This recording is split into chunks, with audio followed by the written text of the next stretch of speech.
Kenneth Jones claimed to be many things over the years: a doctor, a priest, a member of the Royal Naval Reserve, a man in love. And it was that last one that ensnared Lee Mackenzie, who met him on a backpacking trip to the UK and ultimately married him. It did not end well. She chronicles this story in her book, The Charming Predator, and it brings her to our studio tonight. Welcome, Lee. Nice to be here. Thank you very much. It's lovely to meet you. What a story. Yes, I will agree. How did you meet Kenneth Jones? I was backpacking, as we tended to do in those days. I imagine it still happens quite a bit, but it was a very trendy thing to do in the 60s and 70s. This was the late 70s. I decided to do that very cliche thing, and I backpacked and hitchhiked on my own for a month in Scotland, a month in Ireland, and a month in Wales. And it's when I was in Wales that I went into this small tourist office to get accommodation. And the tourist officer was Kenneth Elias Jones. And when you met him, looking back, anything strike you as interesting, or did you have a spark of chemistry, anything at all? Not in the slightest. No different than when, for example, meeting you for the first time, Nam. I like you. I have a very positive impression of you. If when we're finished with this, you said, why don't we just go have a cup of tea? I'd gladly go. It was just like that.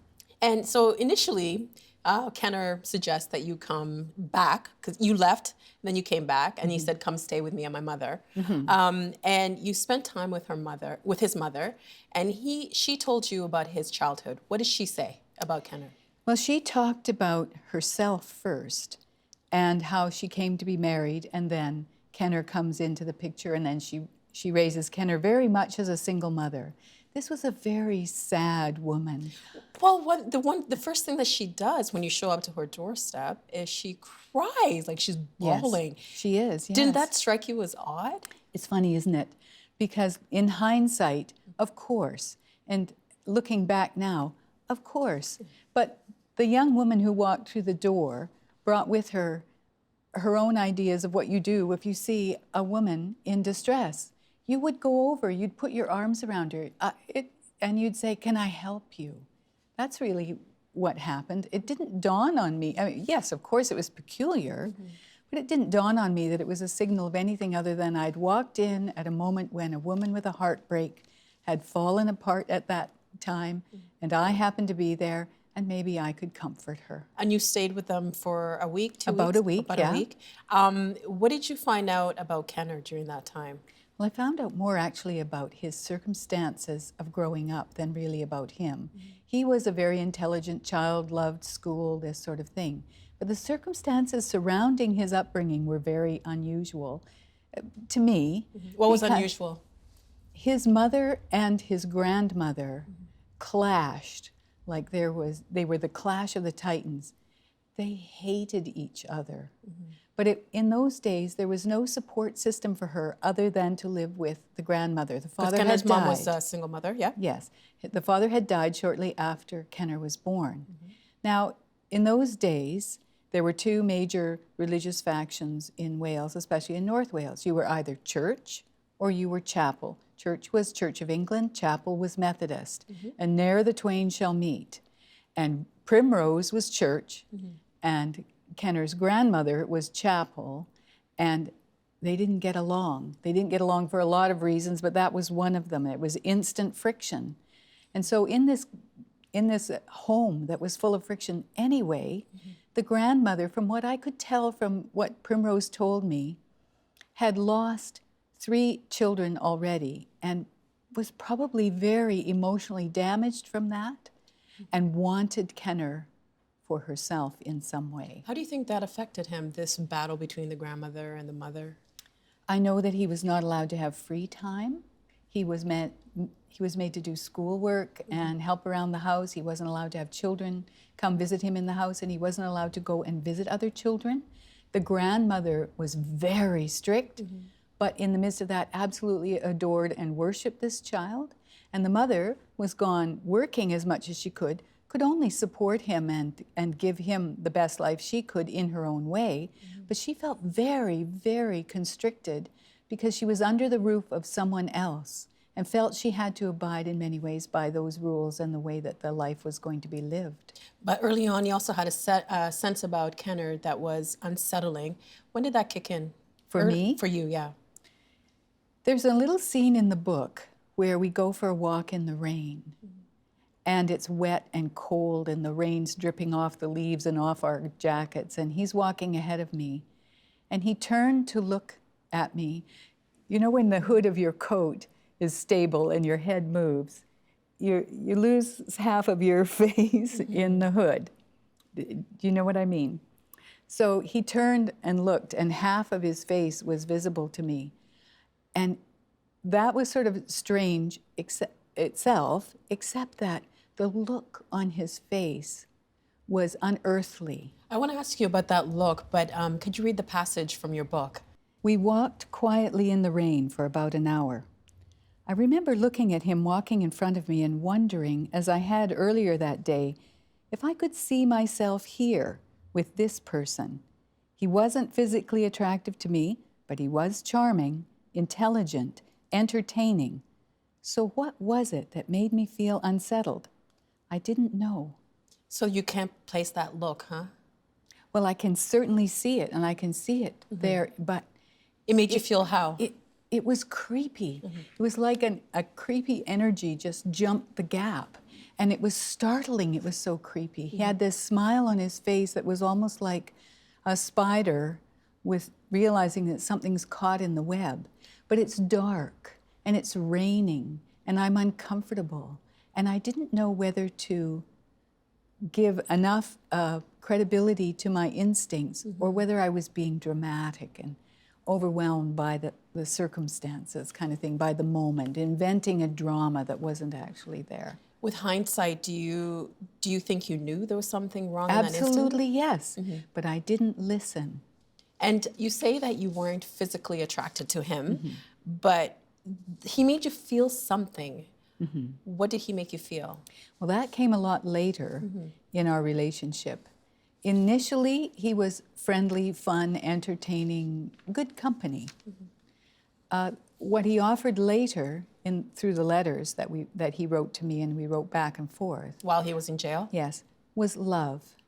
And I was a young woman who was starved for that, really. I mean that, I know it sounds like a cliche phrase, but love is the most basic human need, and I wanted that for myself. And I didn't have very much in the way of self-confidence, especially growing up.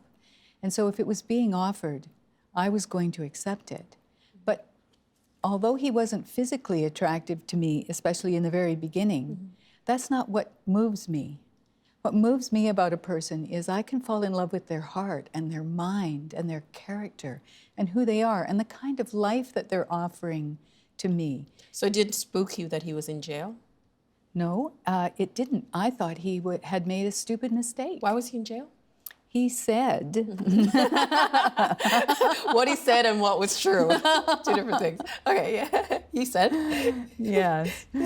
He said that he had friends who had some kind of a financial problem and needed help. He helped them by declaring as collateral for a loan assets that he did not have. The friends didn't pay the loan back. And when it became a delinquent loan, the lender came to him looking for payment. He couldn't make payment. He didn't have these assets. He got called into court. The judge, he said, was having a bad day, threw the book at him, and now here he was behind bars for having made, really, he admitted, a foolish mistake, but his intentions had been to try to help friends who were in a jam. I'm wondering if you hadn't met his mother, because I don't know, sometimes when you meet family, they cloud your judgment with the person that you were with. I'm wondering if you hadn't met his mother, maybe when he told you that story, you might have been like, see you later. Do you think your love for his mother kind of clouded your judgment when it came to him? I think that might have been playing in the background along with the fact that the neighbors all thought he was wonderful, but also, and I'll just put this thought out, they knew there was something wrong, but nobody told me. But so the fact that that I had no warnings from anyone that, you know, he's a nice guy, but be careful. Well, there were no be carefuls. So if all these lovely, sweet Welsh people all thought he was wonderful, why would I disagree? And he seemed pretty accomplished, right? He had a promising career in politics. And when I asked him why he was then working in a tourist office, he said that he had just finished a very dynamic and exhausting political contract with someone, and he just wanted the summer off. He just wanted to do something that was light and fun and talk to people and just go to work and come home and have what he felt was a bit of a break. Sounded reasonable to me. You write that you grew up with a father who was an alcoholic. Did you tell Kenner about your family? No, not really. It never entered into the conversation. We were really He never asked you casual. questions about you, about yourself? Well, not initially. Do you mean initially or later? Much Later, like that week, the week that you spent with his mother and him. No, not really. You know, that's something that surprised me, and I mentioned it just in passing in the book, was how nobody seemed interested in me. Here I was. Now, it's not that I meant I needed to be center stage, but I felt odd every once in a while that I could come all halfway around the world from the west coast of Canada, and they weren't interested in my world, my life, what was the geography like, what was school like, what was work like, nothing. They never asked any questions. They just talked about what was going on in their little neighborhood and gabbled about whatever neighbor wasn't there at the time. And you mentioned too the need to be loved. Do you think that having the relationship you had with your father, that it was easier for Kenner to kind of pick you out and kind of maybe exploit that hole? Perhaps, but I certainly wouldn't hang my hat on that alone. That's just part of a larger picture. In my upbringing, yes, we had a dysfunctional family in many ways. And a lot of people were doing their very best in a difficult circumstance, but that doesn't matter to a child. A child needs the things that a child needs. And so what I felt I didn't have growing up was not just from my father, but from the general family situation, the kind of love and support and emotional wholeness that a child can have in a stable family. And so when the opportunity came, not just for that Kenner was male, it wasn't that, it was that I could see a path to a wonderful, stable family life that I wanted then to pass on not only to myself, but to the children that I would have. I was upset on your behalf that Primrose, his mother, you took great care of her. She knew all these things. You actually dedicate the book to your mother and to her. Were you ever upset with Primrose for not being honest with you about Kenner? I'm not, to this day, Nam, absolutely certain how much she knew. In the book, I talk about meeting Uncle Will, his blind uncle, and telling him. But Primrose, I think, maybe knew 25% of what had happened. He would tell her that he was going off to fulfill some job contract in Germany, let's say. I'm going to be very busy, Mom.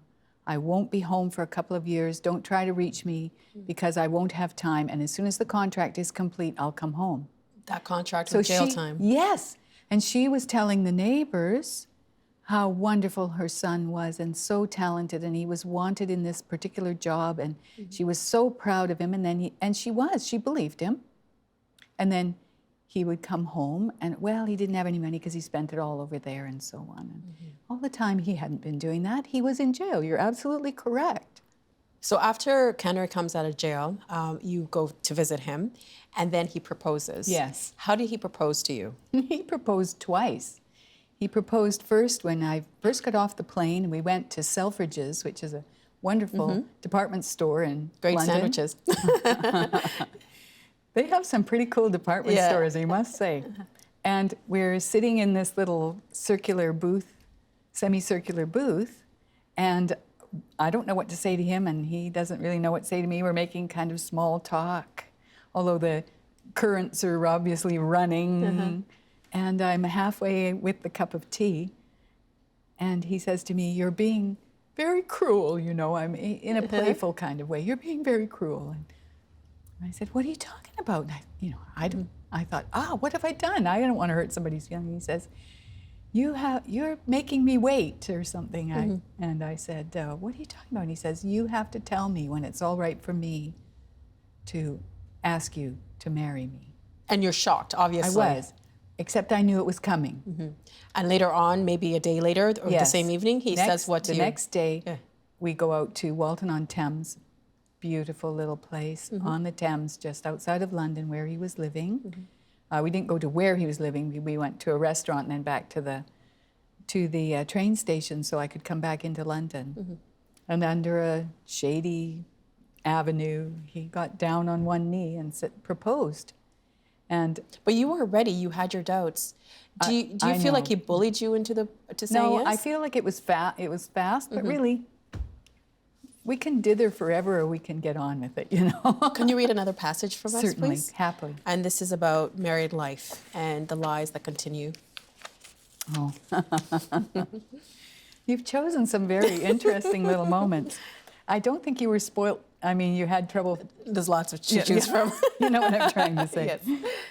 There was nothing in the house, in his personal possessions, that linked him to time with the Royal Naval Reserve. There were no pictures, mementos, schedules, yet surely he wasn't lying to me. I would watch him when he came home, but he would easily describe the events of the evening. I stifled the doubts. What was it like when you got married? I don't think it's possible for me to imagine myself happier than I was. I would walk down the street for a very short time. We lived in Weybridge in Surrey, and then we moved to this wonderful little hamlet called Winchmore Hill near Amersham, Buckinghamshire. We lived on Fagnall Lane, and our house was number 11, and it was called Willow End. I mean, really, you can't make this up. But I would see a woman with her shopping basket over her arm walk towards me as I walked with mine, and I'd look at her and I would say inside to myself, I'd say, "I hope that you are happy, but I know there's no way you can be as happy as I am." I was happy. You were ecstatic. I was having a wonderful time. I was enjoying the adventure of being in a foreign country and learning a new way of living and culture. And Kenner was a fantastic husband. But soon the lies caught up to him. Yes. Looking back, can you tell us how he operated as far as the lies? He would put out boundaries that were new to me. If I asked things like this little passage that I read was about his alleged connection to the Royal Naval Reserve, I don't actually believe that existed. I don't know what he was doing on those evenings. He was supposed to be out at the Royal Naval Reserve, but did it really happen? I doubt it. And he also wanted to control the finances too, right? So he would, if I would ask something like that, he would have plausible explanations and let's not go there. The finances, exactly. He said he was very old-fashioned. He couldn't change right away. In his upbringing, the man controlled the finances of the household and the accounts. I was going to have to let him do that because until he kind of learned that a modern Canadian woman could do that for herself, could I please just cut him some slack? I'm paraphrasing, but cut him some slack and let him handle that traditional part of our relationship together, of the family. And the lies got so big that he created like an alternate reality, and he convinced you that there was somebody that was after you. Oh. What happened? The short version, we're running out of time. It's such an interesting book. In this particular scene, he persuaded me through a letter that he had left in the house. I obviously, as you say, I have to cut to the chase here. But he persuaded me that there was someone coming to kill us for an unpaid debts and blackmail, and that person's arrival was imminent, and he passed out from drinking too much whiskey, and I was left to defend the fort by myself. And I went and found the only weapon I could find in the house, which was a fire poker. And I sat by the front door trying to steel myself to the possibility that this terrifying person who I did know was going to come through the door to attack us, and I was going to have to defend. And those few hours, you went from being extremely happy to having this happen. Why were you so happy earlier that day? It was St. David's Day. St. David is the patron saint of Wales, and I had been learning Welsh and obviously absorbing as much of the Welsh culture as I could, and I had come home with this giant armload from work. I was working at CBC Radio in London at the time, with this armload of daffodils to give him, and I had rehearsed how to say, "Happy St. David's Day, my sweetheart," But you also had in some Welsh. news, right? You were? And I was, that's right, and along with this, I was going to tell him that I was pregnant and just wait for the right moment of that evening to unfold. But obviously that's not what happened. And then the next day, what happened to you? Well, that night was the night of the alleged attack. And during that night of sitting there waiting for danger to come flying through the door, the stress overtook me and I lost the baby. I'm so sorry. I am too, you know. That was the most brutal thing that has come from this whole thing. At the moment, during that night, what I said to myself was, it's all right. There'll be another chance. But obviously, of course, there wasn't another chance. I tried to console myself with that thought. Listen, if it isn't the right time, just relax. It's okay. You can try again. But that never did happen. But you did tell him years later about it. Years later. And I what did didn't you tell him then. I didn't see any point in telling him. Were you trying to protect him? Sure. He was still my husband. I still believed that there was a future for us. Yeah. And I didn't know the whole story then. I knew nothing. Where is Kenner now? The last we heard is that he's in Sweden, where he was, according to our information, trying to declare refugee status. Seems an odd thing, but there we are. Your marriage ended. How did you get out of it? Well, we put him on a plane from Canada back to Britain. I lied to him, I lied to a liar to get him to go. You conned a con. I did. And I was fully aware that that's what I was doing, and it wasn't lost on me, the irony, that the only way to persuade him to go was to lie to him so effectively that he would believe me. He would never expect a lie to come from me. I kind of had to, Well, you learned from the best, right? I agreed with myself to put an act on and get it done. But once he was gone, that was not the end of the mess he left. Could you please read the last passage for us about the damage that had been done? I was stunned. Yes, it was a check written on an old account I had when living in Windsor back in Canada. I had emptied the account, but I hadn't closed it altogether. Cautionary tale. Ice and heat rushed through me. The shock must have shown clearly on my face. The name was mine, but the handwriting completing the check with a fountain pen, signing my name in turquoise ink, was unmistakably Kenner's. He forged your name on loans that took you years to pay off. How did you move on from that? Well, there were two factions to that. There's the financial damage done, and of course there's the emotional damage done. I worked. I went back to work. It took me, really a good 10 years to dig myself back to level ground from the things that he had somehow gotten me into, either legally or I felt obliged to make good. For example, he would go to members of my family or friends, more distant, not my close family, but a little more distant, and say things like, oh, she's got this terrible illness and she's going to die if she doesn't get this special treatment, but she's too proud to ask you for help. And they'd give him money. He ruined all those relationships for you. Yes, and some believed me, that I was innocent, and some never believed that I wasn't complicit in it. So beyond the wreckage he left in your life, what else do you know about what he went on to do? From what I've read in news reports and heard from people who have corresponded with me, he went to the United States where he pulled a lot of amazing things in California. He went to the UK where he was in and out of prison a couple of times doing damage there. He went to Kenya where he established a charity for children called Luke's Fund. There are many, many clouds and question marks hanging over that. Some people will tell you he did good work. Some people will tell you that he's left hundreds of thousands of dollars in debt behind him, that it was all a con. He was actually in Luke's Fund passing himself off as a medical doctor and a priest, neither of which he is.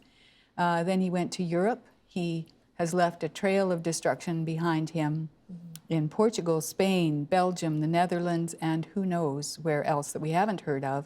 And currently, it's a few years old, our information, like maybe 2 years old, is in Sweden. At least that's the last known place. Lee, we've run out of time. I wish we had another half hour to talk about this book.